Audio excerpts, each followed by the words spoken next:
Assalamualaikum. A very good morning to Sir Suharini and my fellow friends. Today I'm going to explain my topic about jet fuel, financial pressure, airlines and travelers. Okay, first of all, they have a background and history jet fuel.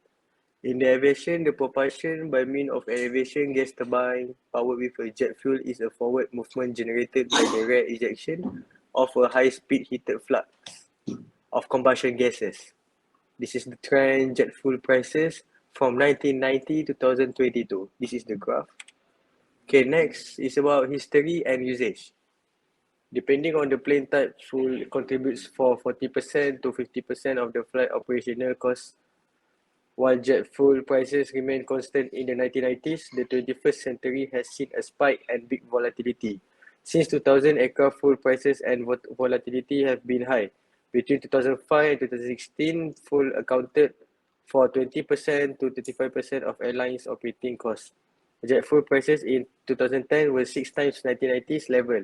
Inflationary pressure caused aeroplane fuel prices to rise dramatically after COVID-19 pandemic. Actuality, fuel prices imperil the aviation sector just as it gets its stripes. Due to Ukraine crisis, jet fuel price have surged over 100% from last year. Okay, next is gasoline is expensive. Fuel accounts for 30% to 60% of airlines' annual expenses. This makes sharp rises in prices hurt the bottom line heavily, explaining why some carriers choose to hedge their fuel bills in advance. Pandemic added to shaky finance due to sanctions on Russian oil and gas. The Ukraine war led oil prices rising.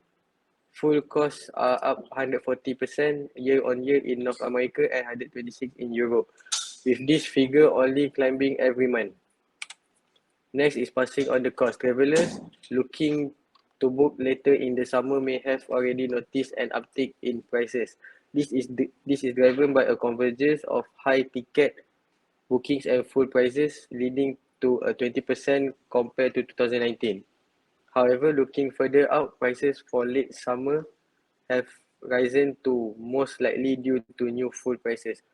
For travelers, this will be another blow given the high rates of inflation and cost of living in many Western nations.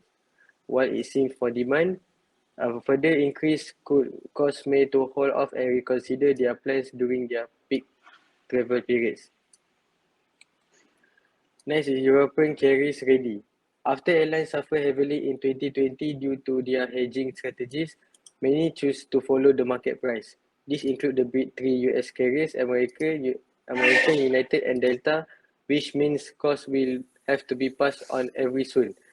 In contrast, Europe, Air France KLM has hedged 63% of its bills at $90, much lower than today, $160, while Lufthansa took its entire 2022 supply with $63 per gallon. Okay, this is about the future analytics. Jet fuel markets have taken a very long time to recover from past demand disruptions. Okay, US have 16 years from 2001 to 2017, Great Financial Recession 2008 to 2015, and COVID-19. We don't know about the future. Maybe in 2051 or 2052, they are the longest recover.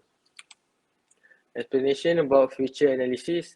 Jet fuel markets are in a deep slump today due to COVID-19 and expectation for a quick recovery. Historical analysis shows that prior demand disruption and the Great Financial Recession took much longer to recover from this crisis. Simultaneously, energy transition and decarbonization momentum is gaining pace very quickly, posing a number of long-term challenges to the outlook for jet and aviation fuel markets. Okay, this is about the new ideas. This is often brought up in talks about global warming and long-term goals to keep the average temperature rise below 2 degrees Celsius. To which limit, all sectors will have to cut their emission by a lot. Over the past 20 years, the number of seats of planes have grown by more than 25% and demand is expected to keep growing by about 5% each year.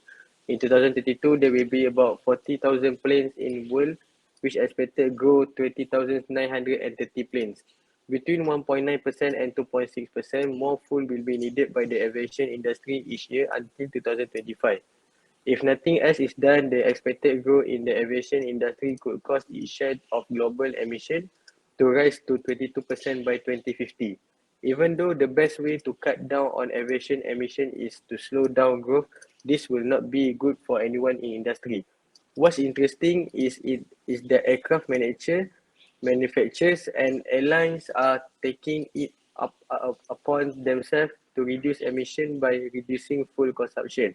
And focus of this effort right now is on making fuel more efficient. In aviation world today, people are looking for new technologies, design and materials that will make plane use less fuel because of these prices and last longer. Plane use less carbon dioxide when they have better engines, better aerodynamics and lighter materials. That's all for today. Thank you and thank you for listening.